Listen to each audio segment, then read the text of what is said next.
Welcome to Drinking Bros, presented by GhostBed.com.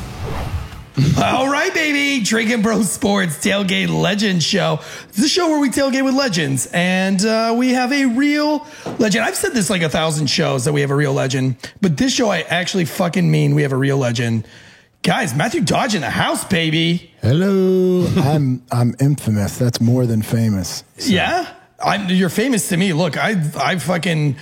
If there's going to be a guy on the show, I want it to be you, right? You know what I mean? Because no matter what happens, it can never be that bad again, right? Right. I don't think so. Thank you, I think. Maybe? Yeah. I don't know. No, it was pretty bad. Was it? Do you still get like hate mail? Do people still talk shit, or is it pretty much over? No. It's pretty... I mean, if they're still talking about it, it's been almost a decade now. But yeah, they got to get over it. Yeah, but it taught me all publicity is good publicity. So. Fuck yeah.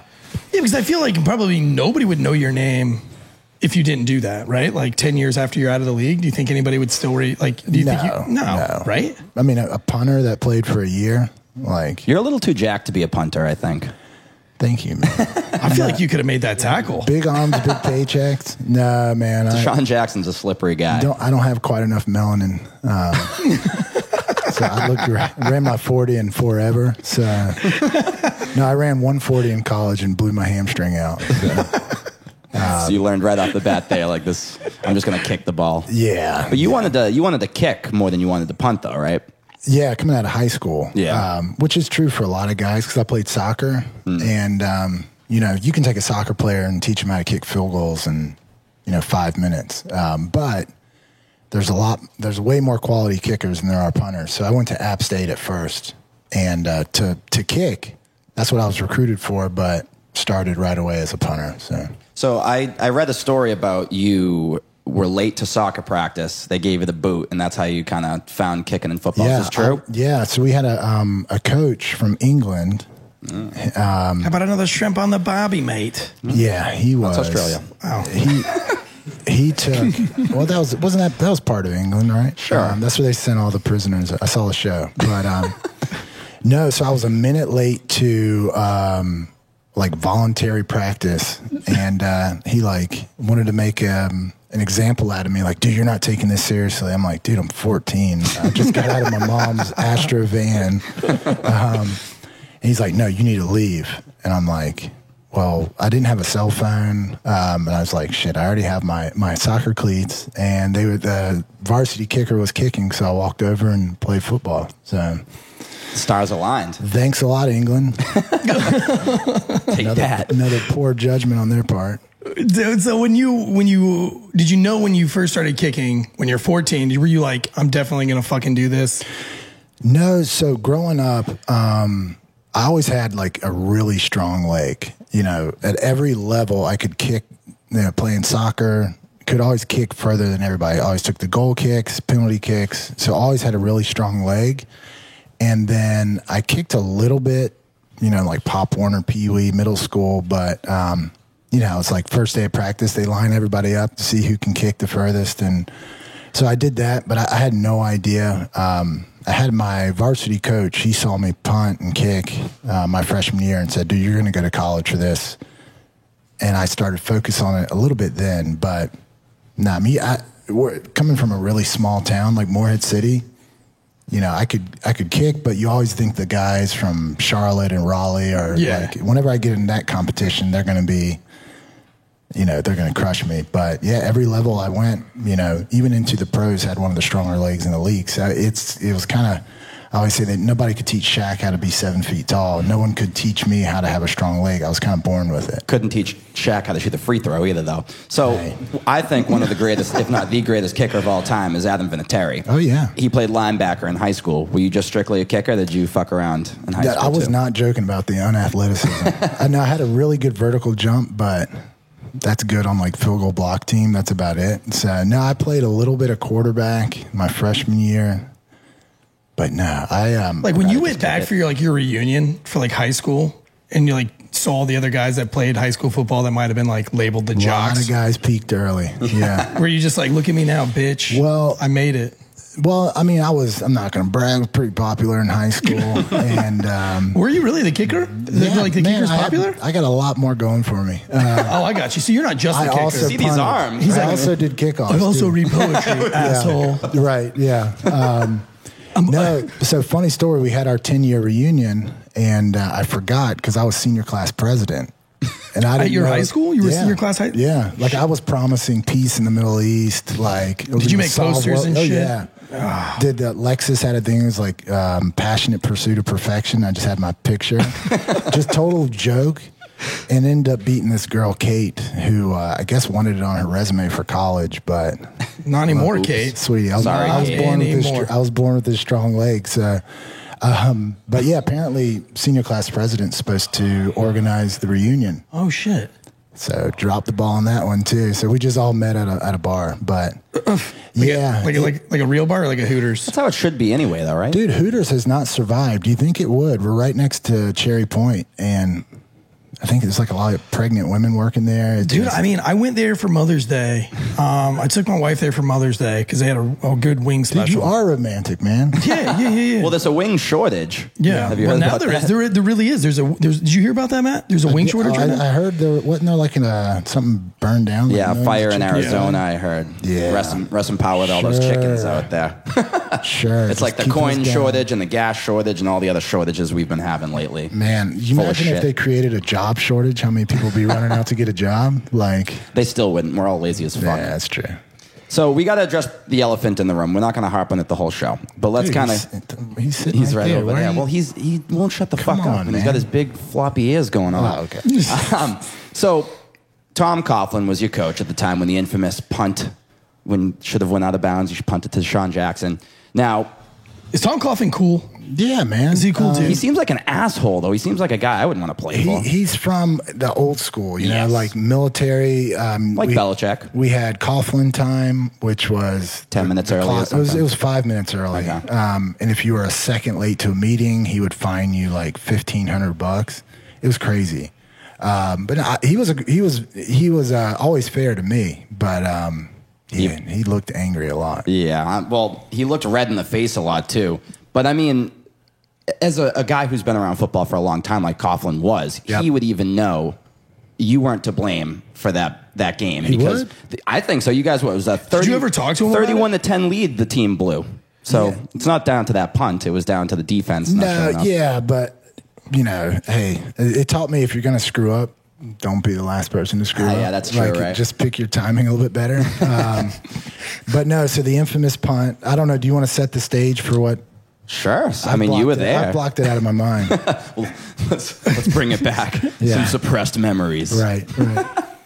No, so we were playing the Eagles, and we had played them once before, and they had a guy named Deshaun Jackson, who is like football coaches are like routinely put in 12, 14 hours a day. You know, their buttholes are like this tight, like preparing, you know, just making sure they watch enough film, and just he's a guy that keeps your team up at night, especially your special teams coordinator. So the game plan was don't let him beat us. You know what I mean? Don't kick it to him. It seems like a pretty reasonable plan. It's kind of like intentionally walking someone, right? Yeah. That's what kicking out of bounds was like. So, anyways, what was the score at halftime?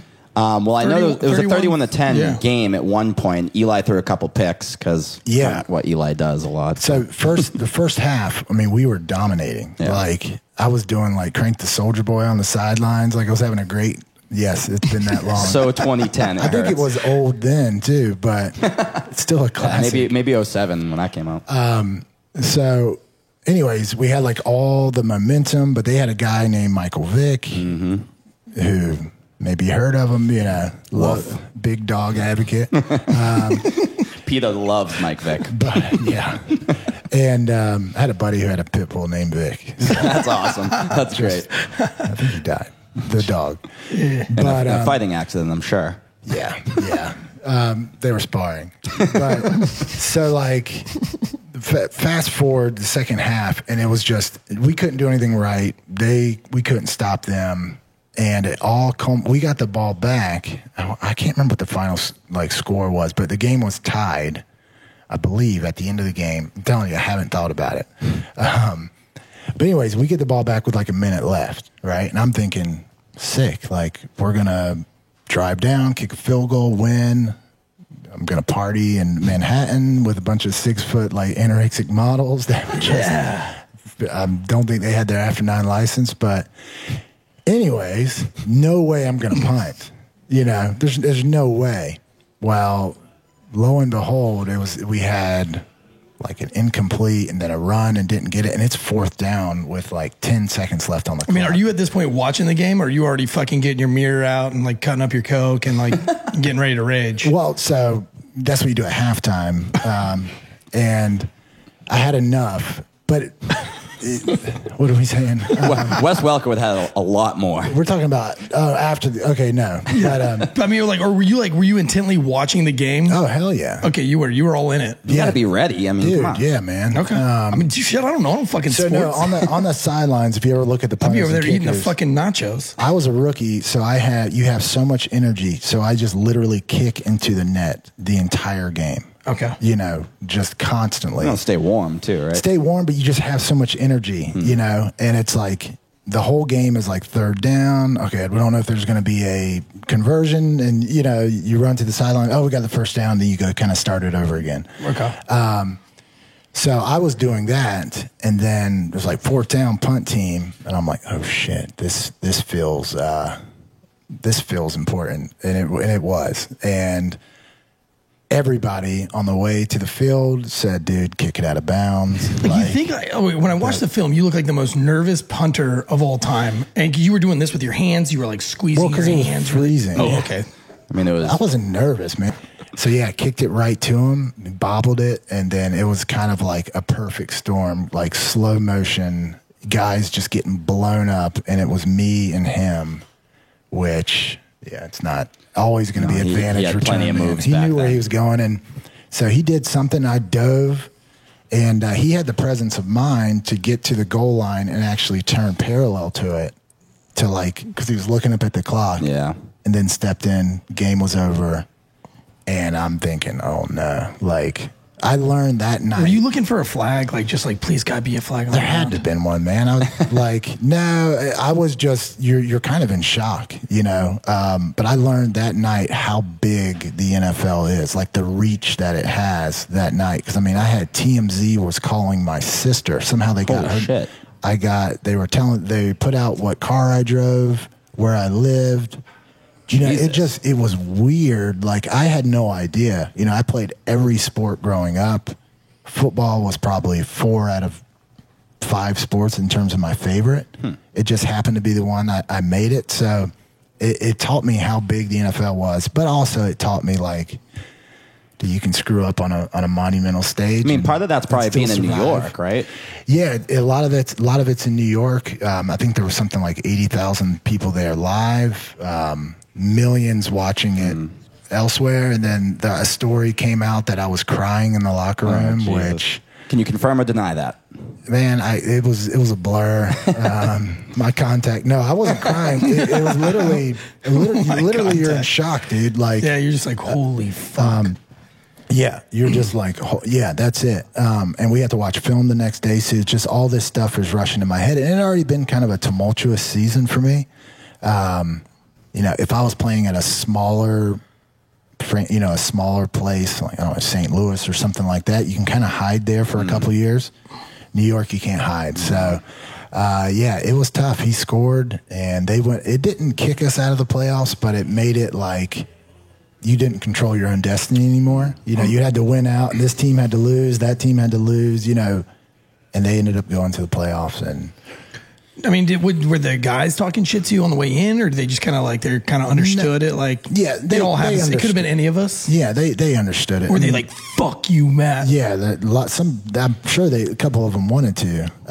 What did Eli say? Did he come up to you at all? Eli and I, man, we're really good friends. Maybe I shouldn't talk shit about them then. No, I'm kidding. I'm just a bitter Patriots fan. No, we're not. Yeah, my buddy's like, dude, it's so cool. You're gonna high five Eli when you run on the field. I'm like, dude, I'm running on 4th down, which means he just got stopped. Yeah, he doesn't want to high five the punter. Me. But now I had one guy who was a buddy of mine, but he's like, "Hey, yo, Dodge, when that happened, man, I was like, fuck." But now I'm like, it wasn't your fault. It was a team. That was the only thing anyone said to me. So it's kind of like you wish you had like a Troy Polamalu on the team, because I feel like if Troy Polamalu would have been on your team, he would have like came up and like hugged you and been like, "It's all right, homie." Yeah, I mean, a lot of them were like, because they knew the shitstorm that was coming my way. Okay. Lawrence Tynes, who was a veteran kicker, he because as soon as I sat down, the media just flew over to my locker. Yeah. And they're like, "Dude, can you give him 2 minutes to Should have told him you were gay. Would have fucking deflected Sympathy. everything, dude. Well, Especially back in 2010, right? Oh, dude, you've been a hero. well, I'm a punter, so I mean, I think it's kind of assumed. Well, I mean, it depends. Speaking of that, Carl Nassib just came out. He's defensive end and kind of a badass. Dude, I saw that. I'm like, please don't be a punter or a kicker. Like, we already have to deal with like the first female to ever play football. She's not going to be a DN. No. What's with DNs? Wasn't the other guy from Missouri? Michael Sam, yeah. He never even really didn't made play, it. He just though. got Bro, drafted. have you watched him run his 40? No, Dead bad. giveaway. Yeah. Like, go watch his 40 It's like on watching YouTube. Boston Joe try to run. Bro, I'll outrun you. I don't know if it's that gay, but and I haven't even seen that. It's but- Pride Month. It's pretty gay. But he's got the number 1 selling jersey this week, Yep, Carl which is Nassib. pretty cool. I mean, did you have any teammates that you kind of knew were gay and, kind of stayed in the closet because No. times were different? No? No, none at all. None of the locker rooms you've been in? None. Okay. Figured maybe one. You want to out anyone right now? Any former teammates? It's like an episode of They're The not Office. out by now. I know, right? You might as well. I mean, it shouldn't be that big of a deal because personally, I don't give a fuck if he's gay or not. I mean, do whatever the fuck you want. But That sounds like something a gay guy would say. not gay, but $20 is $20. Hey man, times are tough. No, I didn't know that. I didn't know any. Dude, I just like how he says, like, when he came out, he did it fine and everything. Whatever. We're all proud of you for coming out, Mr. What's his name? Carl Nassib. Carl. But I like how he was just like, I'm not doing this for clout or anything like that. Like, bitch, you know what's coming your way. You know that you're going to get a fuck ton of money. At least he donated And, some like, money. And who cares? Yeah, I know, like 100,000 because you're about to make millions. But Yeah, like, probably. I mean, hey, dude, fucking play the game. I'm all in. Kind of, but also there's so Michael Sam was that big in the NFL because that's a distraction, right? Because that's something now the head coach is going to get asked about all the time. John Gruden. Now there's going to be like a big or like the Kaepernick thing, right? Or Tim Tebow Yep, too. The exactly. bigger distraction, the bigger personality you are. Like, unless you're the top of the top, a lot of them they're not going to put up with it. Is that why you think that they got Tebow and like out and Kaepernick out? It's just like, hey, you're too distracting and you're not that good to be that distracting. Think of it like it's like the crazy hot scale with a chick. Yeah. You know, Yeah. the hotter she is, the more crazy. But at Yes, some point, yes. Usually, like if you're not attractive, you can't be crazy. You get what I mean? Right, Like, yeah, no, I totally get it. So a lot of it is their ability to perform, but. You would think from the outside looking in, oh, this is gonna be a wonderful like marketing opportunity. No. For him, but probably maybe not for the team. Yeah, right. No, not for the team. And it just becomes a distraction. It gets annoying. Teammates are going to start resenting him just because it's like you have to answer the same question over and over. So I don't know how. I don't really even watch the NFL now, but Do you watch soccer? I'm proud as hell to that guy. Huh? Yeah, or do you watch soccer a lot? No. There's going to be people coming out left and right in soccer anyway. Yeah. That's probably nothing new to I that think they're all sport. refs. Yeah, speaking of gay food, we've got food here. Speaking of gay, we have food. Put that burrito down your I think I throat. can eat it without taking a bite. Let's slide We down have that some throat. tailgate goodies over here. This would be a nice. tailgate show without food. And if you haven't been over to First Street, it is in downtown Clayton on Main Street. It's kind of got this like upscale frat house thing going on. It's like you want to be involved in sports when you're in this building. You want to talk sports. You want to have a good beer. The girls can have their own little pretty rooms aside. It's just got a really great culture and a really great vibe. Every weekend, the place is packed. And it's just really friendly. If you could just hand him that mic for a second, Matt, we're going to ask him what kind of food he's got here. Back this way? Yeah, I'll come back this way. What do we got Hello, over Dave. here, Dave? What's this up, is buddy? the owner. How you doing? The owner of Living the First Street dream. Tavern. Aren't we all living the dream? Dave, I'm sorry that we're having a tailgate inside with all the rain, but Yeah, that we're having a sucks. great time. That's all right. What kind of food is this? So we do flatbreads, burritos, dips over here. These are two of our most popular ones. We've got the margarita flatbread, got a different blend of cheeses, marinara base. You got slow roasted tomatoes, fresh basil, balsamic on there. And we got a pepperoni, which everybody loves pepperoni pizza. You can't go wrong. Is this your favorite? Is this what you make for tailgating at your own house? I'd go with the burritos over the flatbreads. Really? Because I make these damn things all the time, so I get tired of seeing them. I got you. So. What's your favorite tailgate food of all time? I mean, I like ribs. You like I go with ribs? Ribs all the time. Hell yeah. But yeah, these burritos, man, I mean, I just added these on. So you got a blackened chicken burrito there. It's blackened chicken. You got blue cheese, white queso in there, cilantro, pico. It'll light you up a little bit. Yeah. And I'm excited to try it. We're going to try it here in just a second. The brisket burrito is, I mean, it's phenomenal. Should I just apologize to your bathrooms now? You should. Because well, normally we have our chef from after those Conspiracy two burritos, Cuisine they're here. going to get abused. But I think he would be proud. The presentation is beautiful. I think he'd call these a banger. I think he would. I think old Joe, Chef Puhak would call these a banger.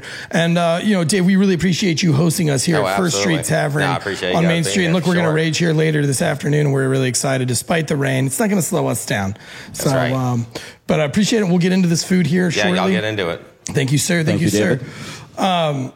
Matt, I wanted to ask you real quick before we dive Have we into asked this. enough gay questions? That show got really gay really quick. I will say there was a rumor when I came back to Moorhead that I was gay. Moorhead Really? City is where I'm from. Yeah. Really? There's lots of rumors about me being gay, too. I don't know why. I think I'm like, what am I good for real estate prices? Like, what the hell? Is that what you're doing now, real estate? No, but isn't that statistically relevant? Like, Sure. I don't know. That and I've flight read that attendants? somewhere. Like, house prices in a gay neighborhood are higher. Oh, well, I heard gays love to rage, so maybe if you want to have a good party town and live by the gays, that's what Ross always says. Because you got two working incomes, baby. I am seeing 0 women in here. So this is a setup from the beginning. It's Pride Month, baby. You guessed right. But anyways, what were you saying? No, I was just saying, it was like, I know that you're a punter, but you're going out on the field with a lot of people that are coming after just one guy. Mm-hmm. So it's not like a running back where you got a couple of guys that are coming after you. I mean, you've got an entire team coming just for you. Yeah, but the rules are punters and kickers are kind of protected like quarterbacks, because number one, they know we're not. We're kicking a ball, right? We're not head hunting. We're not trying to decleat anyone. So if they're not allowed to hit us, now once they start returning it, it's fair game. But usually they'll hold up because, I mean, I'm a pretty good sized dude, and those guys dwarf me. It's a different world. Sure. So there's kind of a unspoken rule like don't hit the punter. Well, not if you're Sean Taylor. I don't know if you ever saw that play. It was the Pro Bowl a few years back with us. I think. Oh yeah. Scott Norwood. He's the guy who missed the field goal. I don't remember his name now, but he punted for the Bills. He ran a fake. Yeah. Yeah. And Sean Taylor absolutely lit his ass Bro. up. Have you ever ran a fake? Oh yeah, in college I ran a couple. How'd they go? First downs, baby. Yeah. Hell yeah. Ran further through it. Except one. No, I ran it, dude. Yeah. So that we really had to catch him off guard for me to. But no, I remember preseason we were playing against Baltimore, and preseason's the scariest time because there's a lot of dudes that are just trying to make a roster, so they're just trying to get some film. And dude, I got decleated like 20 yards behind the play. The guy hit me. He picked me up. He's like, "Yo, my bad, man. Just trying to make a squad. I'm like, dude, what sideline is mine? Like, put me on the back of my head. So Made you feel like a real football player, though, right? yeah, but those don't hurt that bad when you don't see it coming. It's when like you lock eyes with like a lead blocker that comes and just it hurts, man. It's like miniature car crashes. Did you ever line up like against Troy Polamalu? Or was there anybody that was on the opposing team that was like, fuck, dude, I don't want to have to punt against this guy? Deshaun Jackson. Sean Jackson. Thanks for bringing that back. Notice how he's mentioned Troy Polamalu twice, and he's also referenced Tim Tebow because those are the only two NFL players that he knows. That's true. Troy Polamalu. But also, and Tim is there Joe anybody Montana. else? Is there anybody else that's like jumping over players to block punts and kicks and shit? I kicked There's some to, wild dudes out there. I did kick to Hester. Oh, he was like, Devin Hester? Mm-hmm. oh, look at that. Oh, you know maybe I another do. name. Maybe You know I do another name. sports. I mean, he might be the all-time. He's a beast. He might be the GOAT in returning. He couldn't do much else except for returning punts and kicks. His return game. I think I played him in the preseason. What about Dante Hall? Might be a little bit before your time. He He was another guy he played for the Chiefs back in the day. He was another one of those guys. I don't know if we played the Chiefs. I don't think so. No. I did get starstruck watching, Aaron Rodgers warm up. I loved watching him in warm ups, watching Mike Vick, I bet you do. I saw like they're stretching, dude. His hamstring mobility, Those is quads, man. incredible. What do you think about him being in Hawaii right now, having you think he's having Aaron fucking Rodgers. orgy sex over Aaron there? Rodgers? Yeah. Oh my god. Have you kept track of the Aaron Rodgers saga I think right he now? lost my number, man. He stopped. He stopped hitting you up? I've never met Aaron Rodgers, but I can tell you, as a punter, it was not a challenge for me. Well, sure, you didn't have to worry about Aaron Rodgers. But No, I'm saying in the female category, so I can only imagine. What he's Well, pulling. it was rumored, actually, since we're on the topic and we've been talking about it so much, that it was rumored that in college, Aaron Rodgers had a special friend and that maybe he was gay.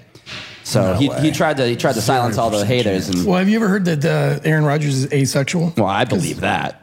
Like they've never seen him with a girl or anything. Like he's never like. Wasn't he dating that one chick? Didn't she? Well, he put was with out a Olivia. Snapchat, Yeah, he's with picture? Olivia Munn and Danica Patrick. He's with some actress right now, but he just doesn't seem to care about much of anything. Really, he's kind of got this sort of dry sense of humor and this Yeah. sort of weird sort of Yeah. thing about him. Yeah, so the media. I don't know, man. Like if you don't play ball or say whatever, they'll Just make up a He's narrative. not going to give them anything to. It's kind of like Belichick just focused on Baltimore or just focused on whatever, Yeah. So, and he's so.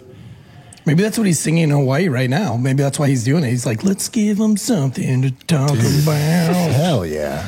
Dude, Aaron Rodgers, I watch him on the Pat McAfee show a lot. Yeah. And he's the real deal, man. He's my second favorite punter. No, look, I love talking sports. I love talking about all these sports things. But what I'm really into sports for is the partying, Yep. the tailgating, all the crazy shenanigans that go on.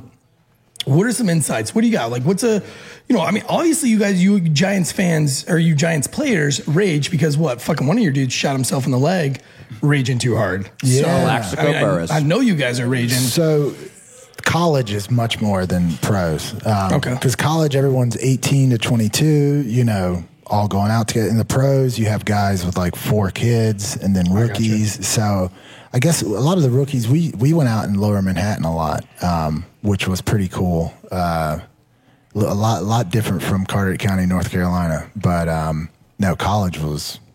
Well, ECU is a party school, I've heard. Oh, yeah. It's a real raging party school. And when I played, we were ranked nationally my junior year, which, man, like we beat Virginia Tech and Charlotte. They were top 15 in the country. Then we beat West Virginia at home. West Virginia, I think they were top 5 in the country. Was Chris Johnson on that team? He was on my first year. Okay. But this was the second year. And when we beat West Virginia, rushed the field, then we went out that night. Like the DJ would stop the music and announce the players coming in. Dude, they're like, no, Matt Dodge. And I guess people I guess he plays. We're not real sure who he is. So, I mean, you were like a second team All-American though, one year, senior right? year. Yep. So, I was honorable no mention. slouch. Yeah, that's like the tallest midget in the circus, dude. Like, So what? I'll take that. I mean, American punter. Like, yeah, no, I was actually, because I was good with the media. And, a lot of these guys don't want to talk to media. I'm like, dude, because I was always thinking whenever this is done, I want people to know my name or just, have a good impression of me off the field. And I did a lot of media. And anytime you're All-American or whatever. so do you think that prepared you for when, all of a sudden the media's all at your locker, after the Deshaun Jackson punt? Or were you ready for it? I mean, it wasn't like it was a surprise. I knew sure. it was gonna. It was fresh, but I would like to say at the time I was thinking, look, all publicity is good publicity, Yeah. but I just knew own up to it real quick. I mean, that's kind of how I was raised, and it's just the truth. So I wasn't trying to. I mean, because they would bait you like, hey, the snap was a little high, right? That's probably they Yeah, try to wanted throw me a teammate under the bus. Wanted me to go on record to do that. And when you look at the media, dude, they're all, you can tell they've never played a sport in their, you can kind of consider the source. But yeah. They're all sports nerds who never made it, basically. They're Most of them. They're sports nerds, but they're just, you have to be critical, especially in New York. I mean, I think that's why Peyton Manning said he couldn't get into commentating because he didn't want to be critical of other players. You know, brother. He didn't want a Monday morning quarterback. Like, yeah, I just like. I mean, that's how. So I'm on a new podcast called Failure to Stop. Well, I listened to the first episode. It was Cup awesome. episode, and like Shameless I was so plug. scared because it's like I don't want a Monday morning quarterback other cops. Like I don't want to because I know what it's like to be in those situations, Yeah. and I know like all the fast and it's like in football, you make one bad read and everything goes to shit. You know, if the ball just barely goes off your laces and swipes left, there can be massive consequences. Right. So you kind of have this, I don't know, like almost like a sympathy for And cops. it's a fraternity too. Like, Yeah. you wouldn't want it turned around on you. Like, that we all know, or like most football players probably know, you didn't kick it to Deshaun Jackson on fucking purpose. Right. But everybody that doesn't play football was probably like, this motherfucker did that on He had purpose. one job. One job. But that you wasn't your piece of thing anyway. shit, You weren't know? really a precision punter. You were more of a power punter. You were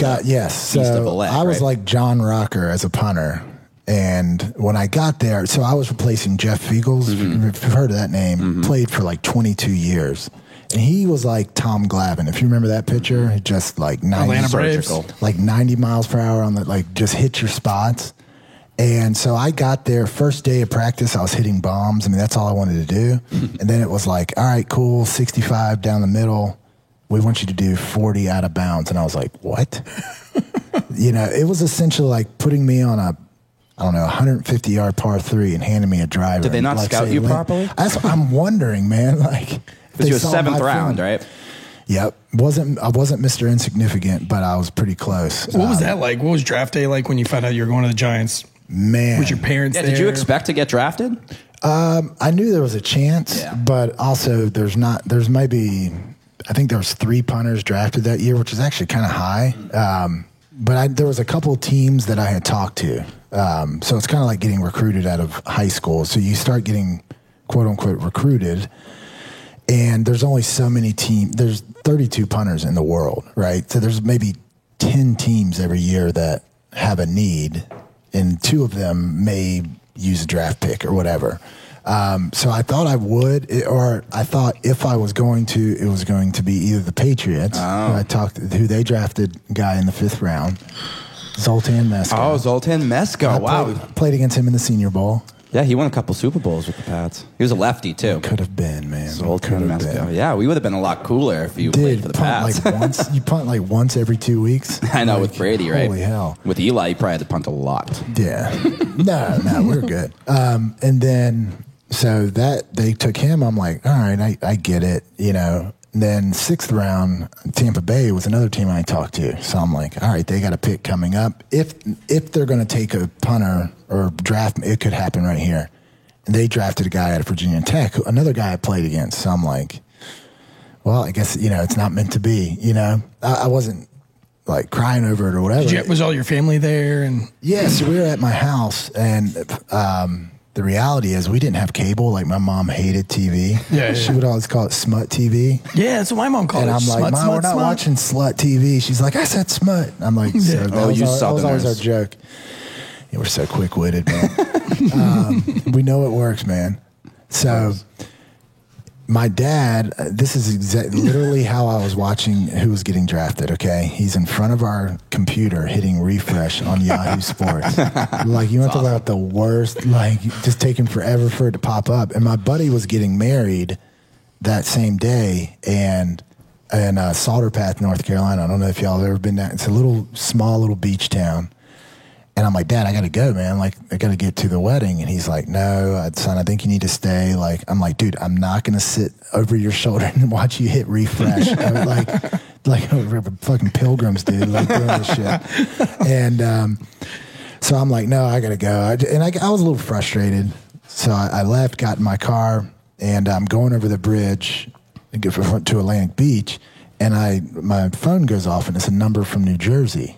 And I didn't know anyone from New Jersey, and I did what any draft hopeful should do. I just ignored it, right? Because there's no team in New Jersey. Well, at least I didn't think. Well, that's two. The call came again. I'm like, shit, dude. Like, I knew a lot of chicks from New Jersey in college. Like, I didn't know who I pissed off, and so I picked it up, and they're like, hey, is this Matt Dodge? I'm like, yes, it is. And they said, this is, we'll call her Jane from the Giants. Here's Coach Coughlin. I'm thinking, Oh, shit. holy shit. Like, he went on, he said, Matt Dodge. I'm like, yes, sir. He goes, hey, we're going to go ahead and take you with this next pick. Look forward to seeing you at rookie minicamp. Here, talk to Jane. She'll give you the, and it happened that quickly. And I just did the most illegal U-turn, came home, and, you know, instantly had like 5,000 Facebook friend requests. It was pretty insane. Like, so I got to, you know, we tend to think everyone sees the world how we see the world, and I'm not one to like follow any of that, but there's a lot of people who do.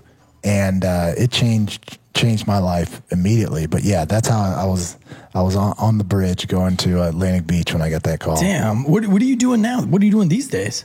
Yeah, so I run a financial firm in Morehead City, which I know, professional athlete telling people how not to run out of money.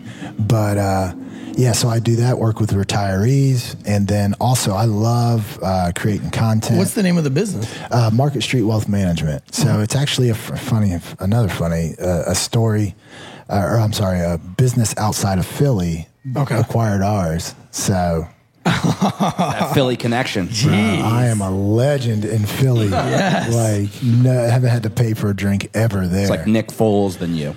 Dude. So they acquired it. So I work there, but also I'm kind of naturally a creative. So I'm always creating content. Got a buddy with me here today. We do some stuff on YouTube. And Well, speaking of which, man, like I had an idea.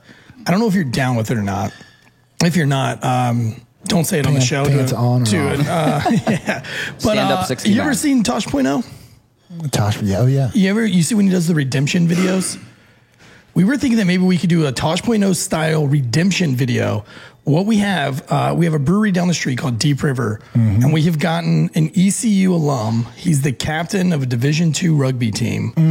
And he's going to be full kitted up. We didn't have any football players. He graduated from ECU, yeah. Okay. Yep. And now he plays D2 rugby. Sounds legit. We couldn't find a football player. Okay. And then what we're going to do, though, is... Sorry, I couldn't help you out with that either. We've got a football field set up. It's not even a real field.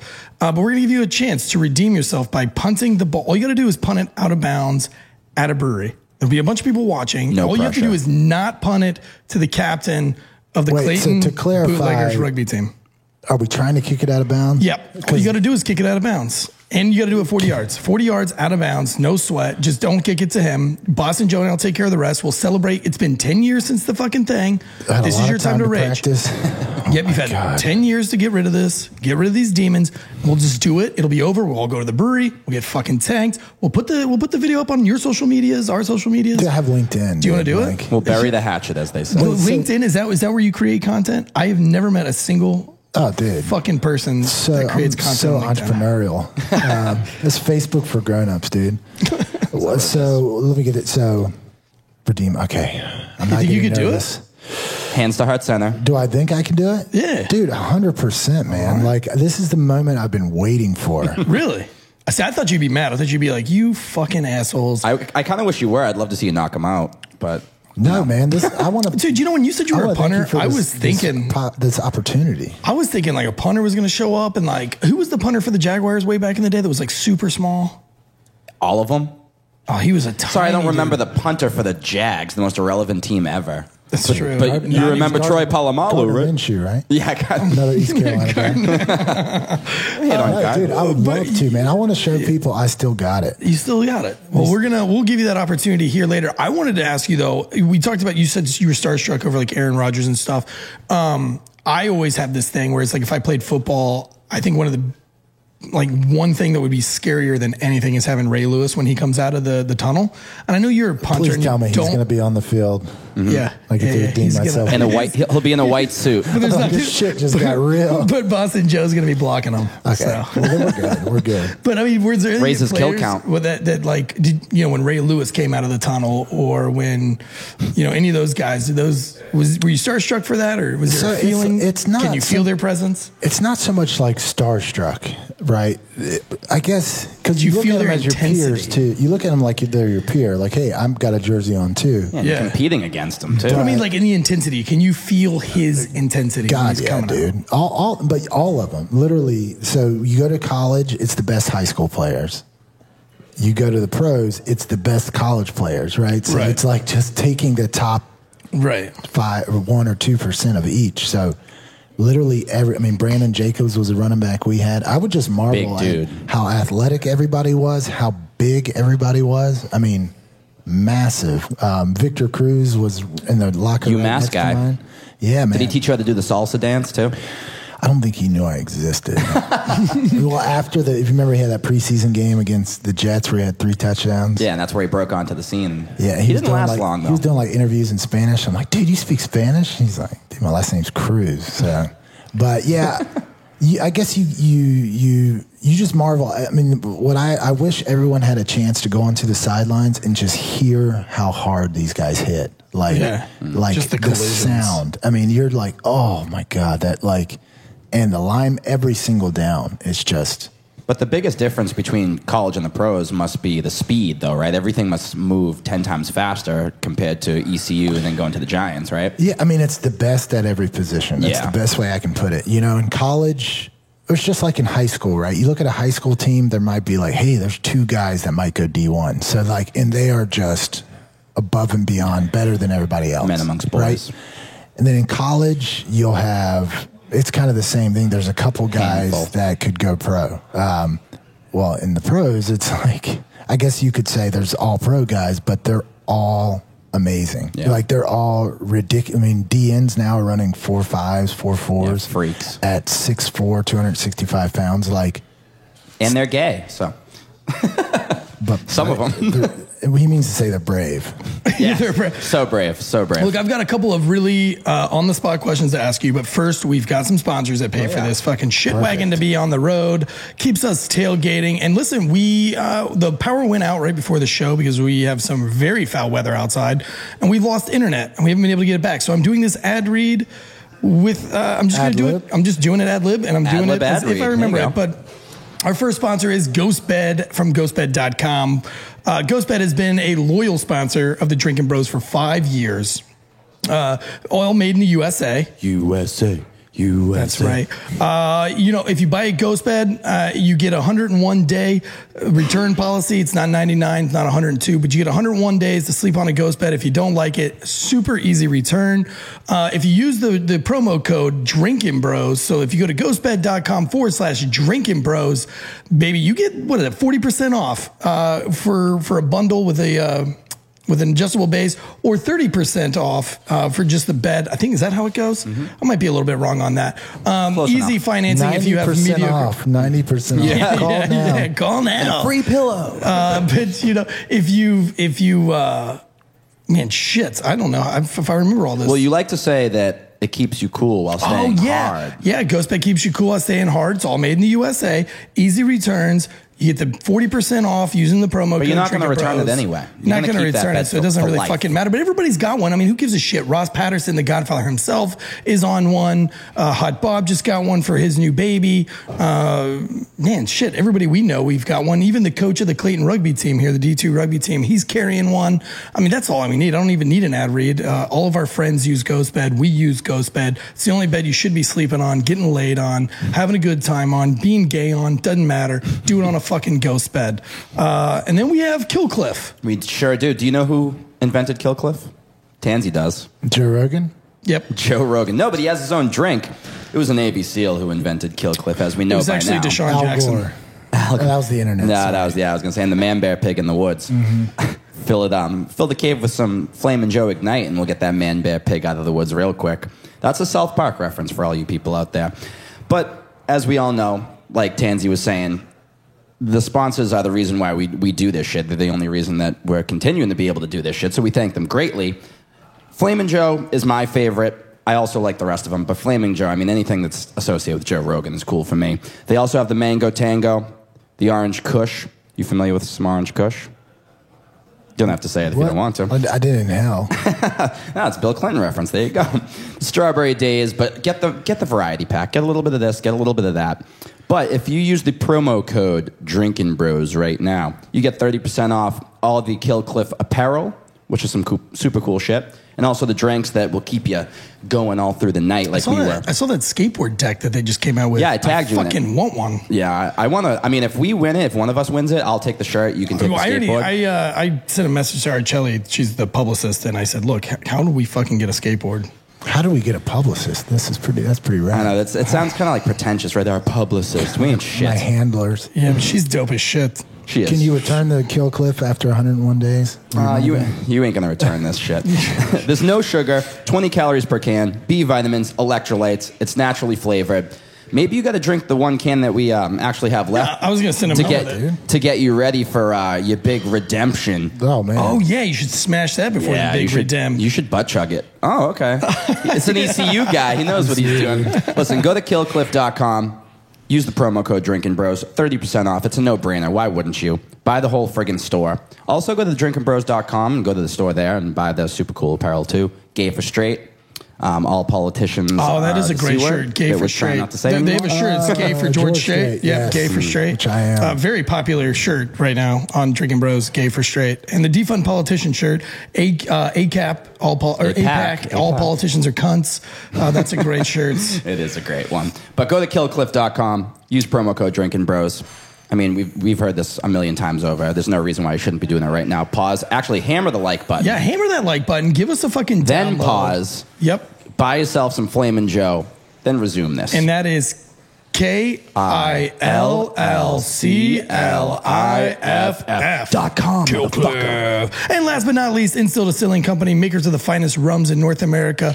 Instill Distilling has been with the Tailgate Legends since day uno.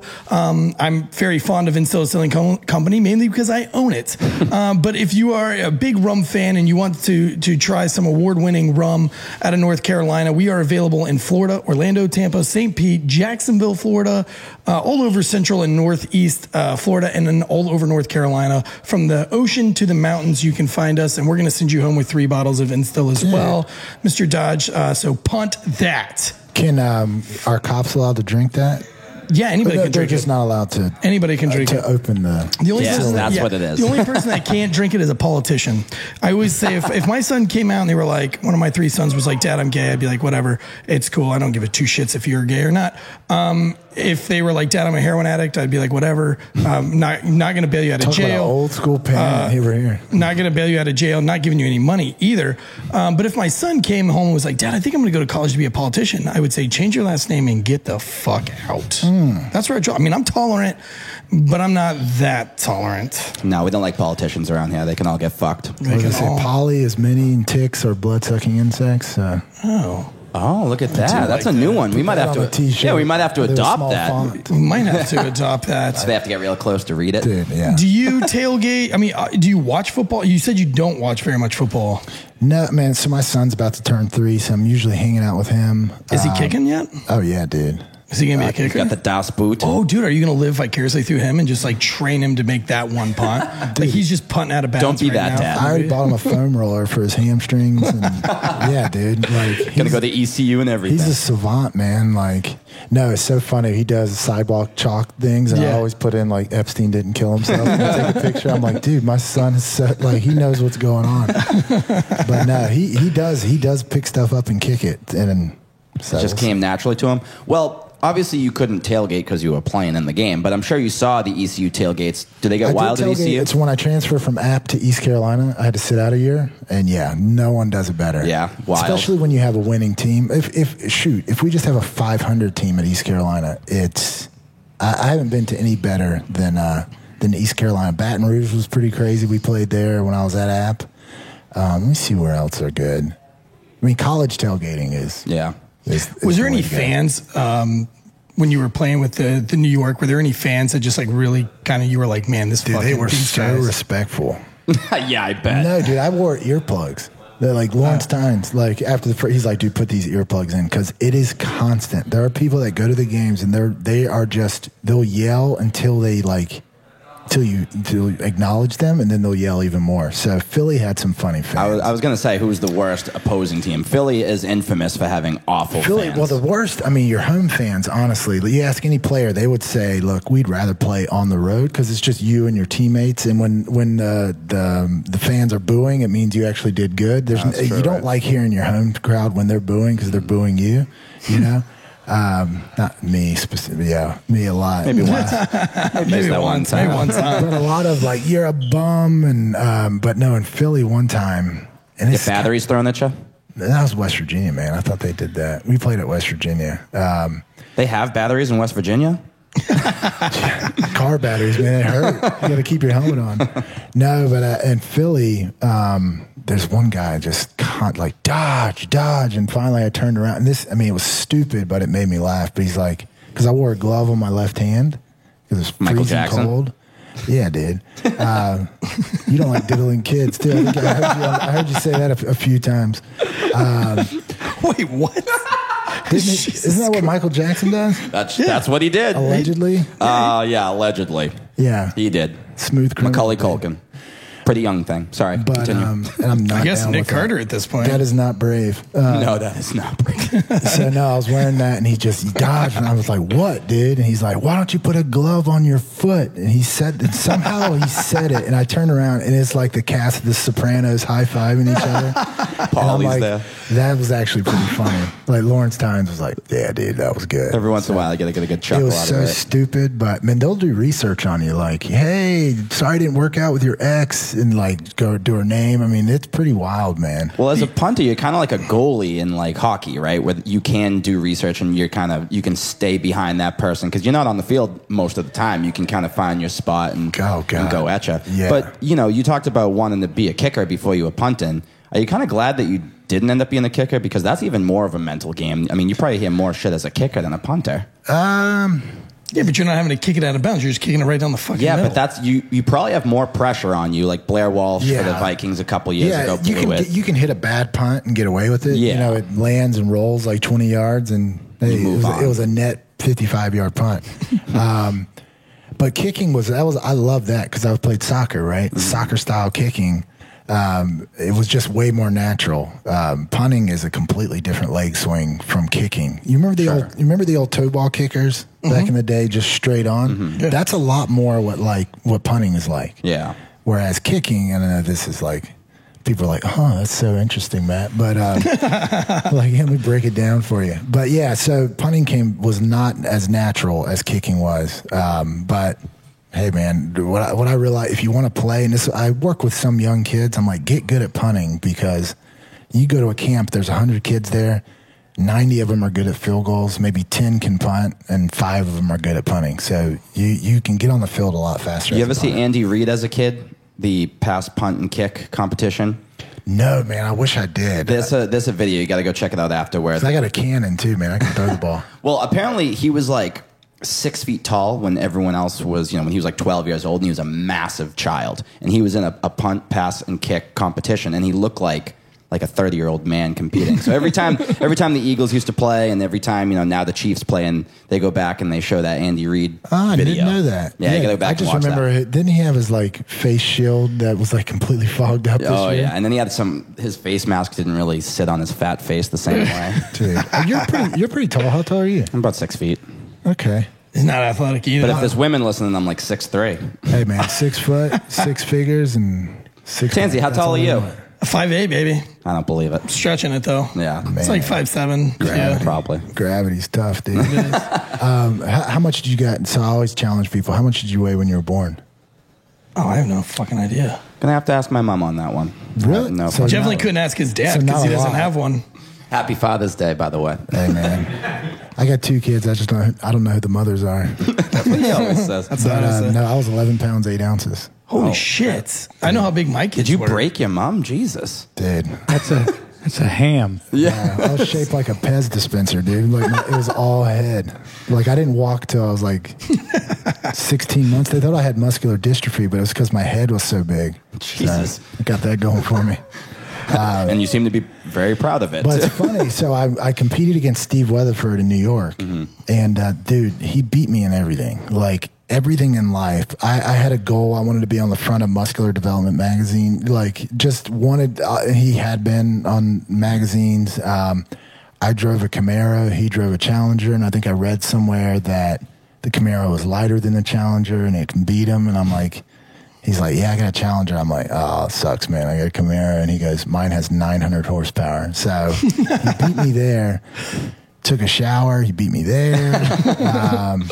And I'm like, all right, I got one ace in the hole, which is how much I weighed when I was born. And I'm like, Steve, how much did you weigh? He's like, 11 pounds, 14 ounces, something like that. And I'm like, well, I started packing my shit then because I knew I was getting cut.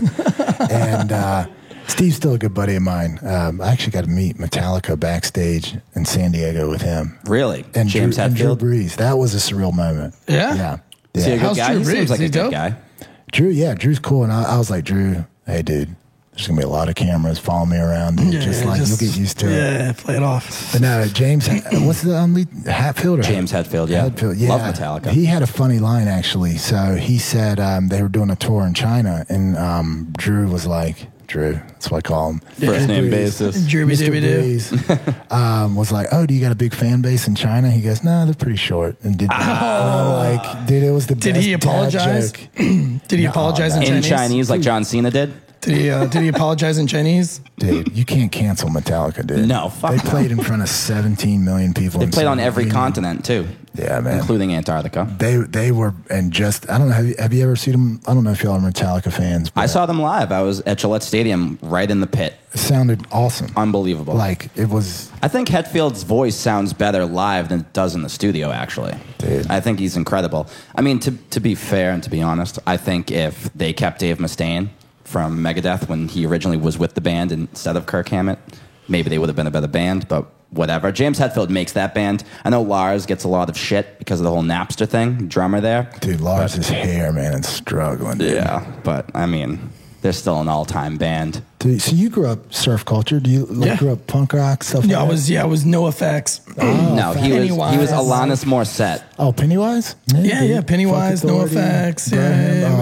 AFI, the old AFI Oh, stuff. yeah, dude. I was listening to AFI the other day. Yeah, Gutter their new Mouth, shit sucks. Propaganda. But yeah, Guttermouth was always fun. Descendants. I listened to a lot of Descendants.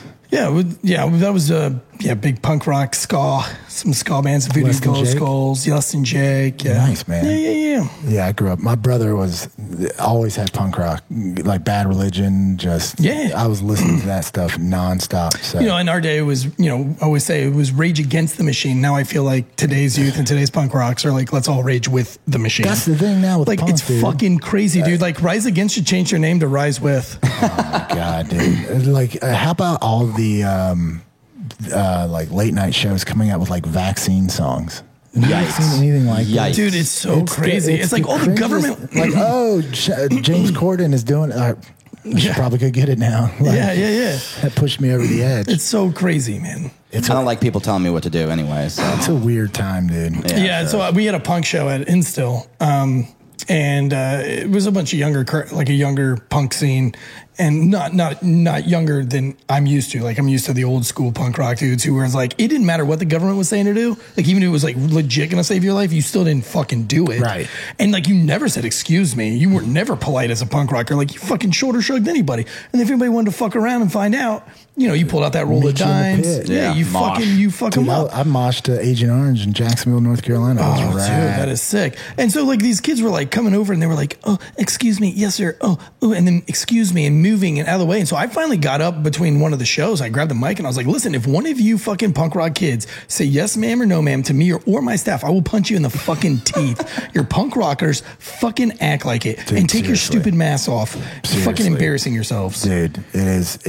Times And that's there are not, and I'm not changing. taking a stab at mask wearers. I'm just saying, if you are I a am. punk rocker, you can't fucking do anything the government tells you to do. You just can't do it. I haven't Just worn, off-brand. You take COVID right on the chin dude, because I you're didn't punk wear, as fuck. I didn't wear a mask at all this entire time. I didn't either. Like, because I never worn one in flu season. Like, I talked to doctors. Oh, no, the they're flu like, went away this year. You didn't see like, that?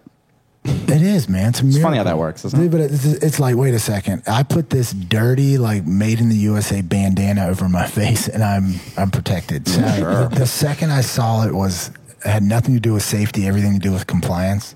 Well, yeah, I mean, you saw the Fauci emails, I'm sure, That's right? pretty much how I felt. I felt that there was a lot of It's compliance, cosmetic and then theater, listen, I'm just a rebel at heart, and I've always questioned authority. People are like, well, how do you question authority? And you're a cop. Well, that's what made me a good cop, because I Right. questioned authority. I didn't write bad search warrants.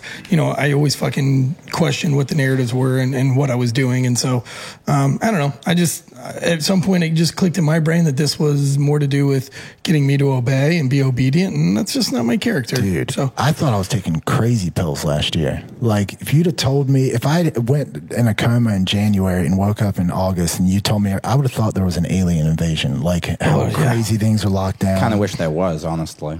Well, from your show, wasn't Yeah, that? I'm into aliens. Did that man. stuff all get released? Yeah, but most of it's redacted. Which, what is the point of doing it anyway? It's almost just to say we tried. well, it's distractions. Yeah, that's what they do that stuff for. But Just I mean, distracting look from over other here. things. Yeah. Look But over like, here. politics is in sports way too much nowadays. I think we can all agree on that. When, not like you were playing way back in the day, but when you were playing, do you feel like that didn't get talked about at all? Was that a thing As in the it locker shouldn't. rooms? Yeah, right. Dude, I was 23. Like, everyone in that locker, they don't know most people don't give a shit about politics. Like, I'm a big Gavin McInnes fan, and he says there's two groups of people in politics: those that want to be left alone and those that won't leave you the hell alone. Vast majority of people just want to be left alone, and it's pretty dumb to take a hardline stance because it's so polarized right now. You're getting rid of half your fan base, or half of your potential customers, but yeah, they rammed it down the throats, and especially in sports, it's supposed to be it's a gateway meritocracy. from it, Like, yeah. there's a reason 70-80% of the NFL and the NBA are black, because they're more athletic. This whole blank slate equalism, we're all the same, and if we left our own devices, it'd be a perfect percentage. That doesn't exist anywhere. So, yeah, there wasn't much at all. Yeah.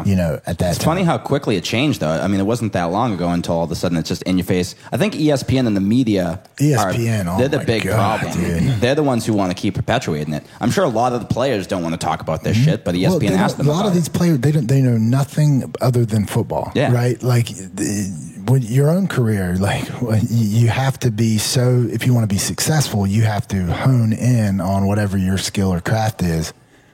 Like, now Don't have with time for it. You know what I think killed sports? Social media. Yeah, that's a problem too. And you got a lot of players with like burner accounts. We talked about that the other show. With like Kevin Durant got caught using burner accounts. A burner account. Yeah, so like he had fake accounts that he would use, and if he would find Kevin Durant hate mail like on Twitter, he'd be like, "No, Kevin Durant's awesome. Why are you saying bad things?" And he accidentally didn't switch his account and got caught. Oh, dude. So like, being a former professional athlete, I'm sure you've seen and met a lot of different dudes from a lot of different backgrounds. Do you think that there was as much insecurity back then as there is now? I feel like a lot of these athletes are so insecure and can't handle it. And you're right, it stems from all the social media shit and the interactions they have with fans. You were talking about, being on the sidelines and hearing shit and maybe even chuckling at some of the jokes. Now it's like these guys are just sitting at home in between games reading all the hate mail on Twitter, and they can't get it out of their head. It's all they think about. Yeah, man. So it's kind of chicken or the egg, Did the insecurity come after getting it is addicting. I'm sure you guys doing this show, you like to see the numbers going up. You would rather It's part of the job. You'd rather see likes than dislikes. You want to hear good things about you, and so I don't know if there are any. I think people have been people for a really long time, but social media does. What it's done is it's gotten rid of the gatekeepers. Think back when Jordan and, Lawrence Taylor, you imagine Lawrence Taylor was around with camera phones and Instagram. Like, He would have been in big trouble, I It would think. be crazy. And that's what's like some of the hypocrisy that comes out of some of these guys' mouths always blows me away, because in the fucking locker room, there's no political correctness there. Like, these guys aren't walking on eggshells there, but then when they come out, God, no, dude. it's like when, I don't know, man, I call it bullying by victimization. And Well, everyone kind of wants to be a victim now. It's like Victim you- Olympics, dude. Yeah, they like, glorify you- victim. I'm a person of color. Well, I'm a disabled person of color. Damn it. yeah. Well, I'm a gay disabled person of color. All right. You win. But it's like it's like flopping in soccer, and like it slows the game down. The fans don't like it. Nobody enjoys it. Flopping in basketball, nobody enjoys it. Nobody likes it. It slows the game down, but it's a way to control the game on your own status. So it's like if I can just wait, if the game's not going the way I want it to go, I can wait for somebody to barely touch me, and then I can flop. All the attention comes onto me, which is what I want, right? Because I have no self-esteem. That's why LeBron's the king of that. It slows the game down, and so they're using their victimization as a bullying technique to get their way. Yeah. And I think as a society that we are all trying to do that, we're waiting for somebody to say the wrong thing, and then that way we can play this huge flopping crowd and then leave the context on the table. There's a lot of progressives that are just hall monitors.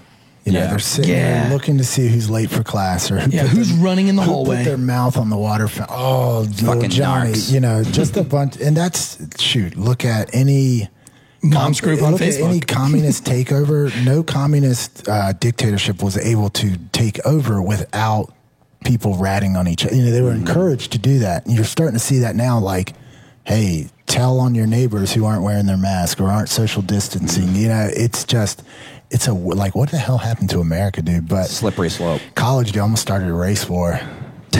You did? That's serious. Yeah. So it was summer camp. And there's only so much film you can watch as a punter and a kicker. So do you guys watch punter film? Yeah, dude, it's like exhilarating, man. Sounds great. That in New York, we had a really analytical coach, and he would just slow-mo me like doing this, like 1,000 times. Lawrence Tynes took me aside. He's like, dude, fix that shit, because if I have to watch you in slow-mo one more time, I'm going to kill myself. But no. So you have like camps, like training camps. You have kind of like a training camp for college, and we have so much downtime, but we have to be at the facility, you know. So in the locker room, they had 6 TVs, you know, kind of so people could watch, right? Right. So the team is, the vast majority are black dudes, right? It's an athletic sport, so it makes sense, which means BET is on 100% of the time. Like 100 and like whatever, but there's only so many like hip hop countdowns or whatever. Like you just eventually like anything else. So I got the idea of like, dude, we can program these TVs to delete BET. You know, you can like take out, it was channel 52. So I'm like, dude. They're like, I'm like, dude, this will be everyone's going to find it funny. So we deleted BET off of every TV and we put it on CMT. And I just sat back and watched, and like all the players came in and were like, what the hell? And they're like, oh, there's a good one, Dodge and Wilson, my buddy. So they got the remotes and they were like, CMT was 54 and they went down to 53 and they went to 51 and they're like, the fuck? And they went back to 53 and they went to 51. They're like, man, who messed with the TV? Man, that's racist, man. I was like, dude, you want to talk about under pressure? You got to like, no, I can program, like, have to program BET. But no, we deleted BET off the TVs. And you would have thought, like, dude, I almost got my ass whooped, dude. They did not find that as funny as I did. So. That's great. I find it funny. Fuck them. That's what we do. Fucking face hurts. Do you think it's more, do rookies in football have as much fun as rookies in baseball? Well, most rookies in baseball are playing for some shitty farm team. I saw the Marlins this week where they sent all their rookies out to go get coffee and donuts in uniform right before the game starts. So they were walking down like Main Street in Miami. Bro, and so in the league, usually there's a night for your position. You're supposed to take them out. So my roommate, he got stiffed for like a $10,000 bill. I mean, they were ordering. Oh shit! He ordered a bottle of Louis Trey, like a really nice bottle. Louis Trey brandy. And it's like $4,000. I'm like, dude, did you save it? And he's like, shit, man, I left it in the cab. So, oh my god! But his mom called him, was like, hey, I am taking control of your debit card. Like, what the hell's going on? But rookies. It's a smaller class. There's only so many guys, but we get hazed pretty good. Well, I was going to ask about the hazing because you brought up the baseball thing. Rookie hazing thing in baseball they would do is make like the bullpen guys wear like girly backpacks and stuff like that. Oh, it's so hardcore. Right, but now, but nowadays, with the pussification of America, He's like, I was How do they sucking beer out of a with quarterback's themselves? asshole. Yeah, dude, I had to have a man orgy. None of them were on the team. I had to butt luge with Eli Manning and Tom Coughlin. But, I mean, how much hazing went on back in the day? I mean, what was some of the shit that you had to do? Fucking Back in glory the hole day, in Manhattan. dude, I'm still young and relevant, man. It's not that back in the day. Like, Yeah, you're like 31. kids, look, if you could see how tight my pants are, you would know. Yeah, so they would do stuff like they would take your cars, park it on the field. You show up they would do like stuff like that. But they got me pretty good, dude. And so there was a guy, Rich Soybert, who was one of the offensive linemen who I think he did hate me, but I like gained his respect. It's military, same thing. Yeah. Like they're testing you to see if you got thick skin. So anyways, we were doing training camp, which is at a college, I want to say in Albany, maybe. But anyways, so it's like dorms. And I went to sleep and woke up. And this was like right around the time Jeff Fiegels retired, right? Because when I was drafted, he was still on the team. And I'm thinking, what the hell? I'm not beating him out. He was like 43 years old back then, though. Dude, he was up there, man. Yeah. And so anyways, I go to bed, wake up the next morning, you kind of look in the mirror and you're like, oh, what the hell? And I look and I'm like, what the? My skin, it was like dyed purple, like just like splotches, like my skin was stained. And I'm thinking, what the? Like, so I'm like Googling disease that change your, well, come to find out, Rich have you seen those bags when you steal a thing from the bank and it explodes? Yeah. He got the powder from that, sprinkled it in my bed, and whenever, you perspire, so the shit got in my skin, dude. It was there for every bit of my clothes was covered in that shit. And it looked like I had some kind of disease, and that was right when Fiegels announced. So I'm doing press conferences looking like the biggest retard. And purple face. Stuff, you cannot get it off because the more it's like one little dot, the water makes it so it ruined all my clothes. Oh, but I laughed it off. And I walked in and they're like, fucking kicker. And I'm just like, dude, that's a good one. I could have shaved my head or something like that. But that's how they got me, man. And that was a really good one. That was because I drove a Chevy Cavalier, dude. Like, what are they going to do to my car? But that was probably helpful for you, I'm sure, right? I mean, probably made I'm part of the team now. Because I feel like if they're not fucking with you, then they probably don't like you. So like if I've got dudes like Billy and I, we just riff. Any of your boys, that's how you know they like you. You know, locker room talk. Yeah, as they say, right? But yeah, no, I gained a ton of respect. So if they take that away, right? Because hazing, I mean, don't it'll get me never wrong. go away. It'll never. I think they're probably trying to with the pussification of America. They don't want that shit going on anymore. It's going to take away from. Oh, dude, I mean, they've gotten it out of the military, which and they're trying to get it out of the police departments too. And if without the hazing, dude, you cannot survive in military. No, you don't know who your brothers are. Like, you want cops to be hazed as rookies to no end, so that when they get out on the street and they really get hazed by a big giant kicker from New York that's drunk as fuck and probably had a little bit too much cocaine. I'm a punter, okay. A punter, and you can never have too and much he's cocaine. like, you know who the fuck I am? You know who the fuck I am? You know, like the fuck I used to be. Yeah, you know what I mean. So like, you want to know that rookie was hazed appropriately and he didn't fucking shoot up the locker room. Everyone has to go through it. It's like boot camp. Everyone in the military, you got to go through something shitty. It brings you closer. That's what I said. Now, like, don't be. That wasn't cruel. You know what I mean? They didn't like. I mean, yeah, everybody can go like builds too far. Morale. Like, you know what I mean? We got to remember to be reasonable with it. But yeah, I mean, there's like with your boys, you're going back and forth, but you can tell when someone's just being a dick. Like, nobody likes that guy. Right. But you can't get rid of. I mean, anytime you got dudes together, especially alphas, young guys being dudes who are testosterone off the charts in a locker room, forced to be around each other for 8 hours. It's just like the military. Like, shenanigans will happen, and you'll never be able to get rid of it. They'll just have to be more creative or secretive, I guess. Speaking of shenanigans, we've been referencing coke quite a lot on this show without outing anyone. This is the gayest cocaine show I've ever done in my life. It's the only one. without outing anyone, though. So much for my career. How much drug use did you see in the locker room with guys that you shared the locker room with? Like recreational drugs? Steroids, coke, anything like Dude, we performance just shoot each other enhancers. up in the lockers. Yeah, I mean, maybe you didn't. And again, you don't have to out any players in particular, but I'm curious. I mean, did you ever see guys who are like, oh shit, he's doing something over there? There's a difference in college versus the pros. In college, you get tested once a year, at least when I played, once a year for performance enhancing, right? And it was, they would test like 10 guys. And then the rest of the year, because that's an expensive test. And then the rest of the year, they're testing you for recreational, mainly marijuana. Yeah. Which is dumb, by the way. Satan's lettuce or whatever you want to call it. And in the pros, it's the opposite. You get tested once for recreational, unless you're on, like, you pop the positive test, and then they test you, like, every second. Le'Veon Bell. And they do performance enhancing more. So it's difficult to get by with the performance enhancing, but I would guess a lot of guys are on HGH just because that's a blood test. Yeah. Right. You know? And I would imagine a lot of guys are on some stuff. You have to. What do you think Tom Brady's on? How the hell is he still doing it? Children's Geritol? blood. What is it? Geritol. What does Geritol do? I don't know. I've never even heard of it. Billy, you know this. Geritol? No, what's Geritol? Noel's like, that's the one I didn't fuck with. He's a guy. I'm sure.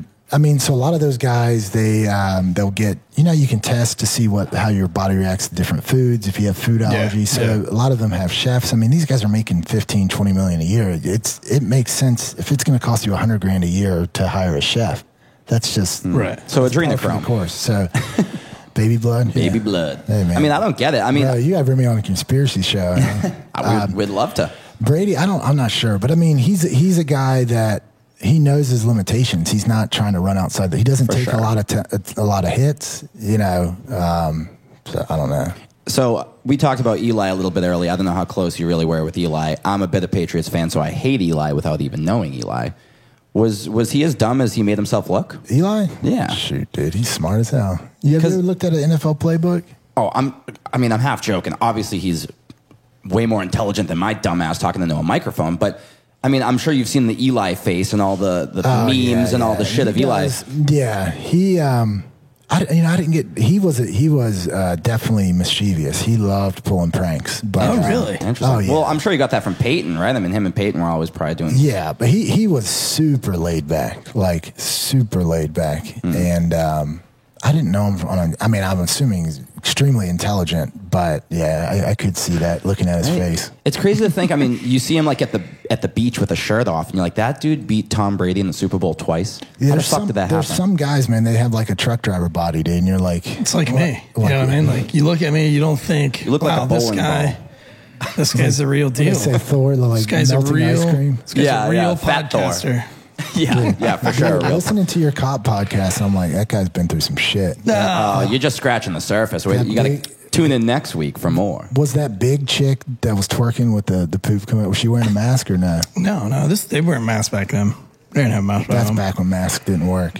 No, but anyway, guys, listen, we could talk to you all night. We've got to go do this redemption kick. But before we do, this, now's the point of the show where we get to the drinking bro of the That's week. right. I always forget the drinking bro always of the forgets, week. but I try not to. So They got to be living. someone who's living, who inspired you to become a kicker, who inspired you to play sports Inspired at me all, to become a kicker. inspired you to do. No one inspires anyone to do that, dude. So then, who inspired you to do your life after football? Let me see. So this is someone kind of like, hey, if you could have dinner with 3 people. No, it's just your drinking bro of the week. Like, who do you want to say is like, this guy's a bad motherfucker, I like him. Or a He's girl. drinking Could bro be of the a week. broette. Shout out. Here's the Instagram handle. Drink with a chick. Yeah. That's a good question. You guys do yours. I'll think of one. No, it's the guest. The guest has to do it. No, you're on the spot, man. We put you on the spot, makes you think. You gotta. It's like. Okay, what kind of alcohol? Is it like someone No, you're you don't have to. drinking No. It's rage like with? it's just a drinking bro of the week. You could say like, Noel's my drinking bro of the week because he's always there for me and he always has our shit set up and he's just dope and nobody ever gives him credit. Is that how I sound? And he brings Geritol. I don't know what impression that is. I'm not really Dude, sure. I would love to meet Thomas Sowell. I would Who love the to fuck meet is that? Oh my god, dude! Thomas Sowell? You never heard of Thomas Sowell? No, I don't. Economist. I don't watch a lot of porn. Came up under a lot of it. He probably could. Black dude.